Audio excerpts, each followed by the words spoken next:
ध्यान की अवस्था में चेतना दो क्षेत्रों में रहती है। एक होती है जागरूक कॉन्शियस अवस्था और दूसरी होती है आत्मा सुपर कॉन्शियस की अवस्था।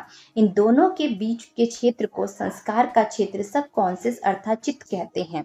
चित्त में समय समय पर अच्छा बुरा मान सम्मान इत्यादि के संस्कार पड़ते रहते हैं। यदि किसी ने तारीफ की और हमें अच्छा लगे तो संस्कार अंदर चित्त में पड़ गया। ऐसे ही यदि किसी ने गाली दी और बुरा लगा तो उसका भी एक संस्कार अंदर चला गया। अनुकूल प्रतिकूल परिस्थितियों के प्रभाव भी संस्कार के रूप में अंदर जाते रहते हैं। चित्त संस्कार का एक बड़ा भंडार होता है और यह संस्कार का क्षेत्र ही एक जीवात्मा को पूर्ण आत्मा से दूर रखता है। जितनी ज्यादा मात्रा में चित्त में से संस्कार निकल जाएंगे उसी मात्रा में जीवात्मा का संबंध पूर्ण आत्मा से हो जाएगा। जब हम ध्यान करते हैं तब यह संस्कार चित्त से अपने आप निकलने लगती है। इंद्रियां मन और बुद्धि अहंकार तब तक काम करते हैं जब तक हमारी चेतना बाहरी दुनिया में लगी रहती है। लेकिन ध्यान की अवस्था में जब हमारी चेतना भीतर जाती है तब यह चारों काम करना बंद कर देते हैं।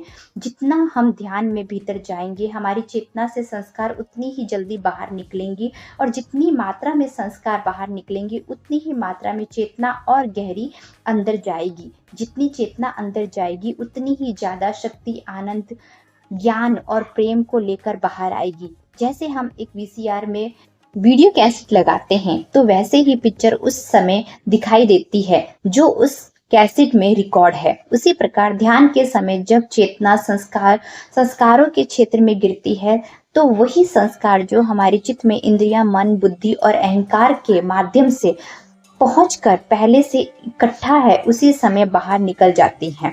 हमें इन विचारों को केवल एक दृष्टा के भांति देखना चाहिए, लेकिन हम कभी कभी इन विचारों से अपने आप को जोड़ लेते हैं और दुख सुख और भय इत्यादि से प्रभावित हो जाते हैं। अर्थात दृष्टा न रहकर हम समय समय पर कर्ता और भोक्ता बन जाते हैं। लेकिन एक स्थिति ऐसी भी हो सकती है जहां हम ना तो कर्ता ना तो दृष्टा, वही हमारी वास्तविक ध्यान की अवस्था होती है।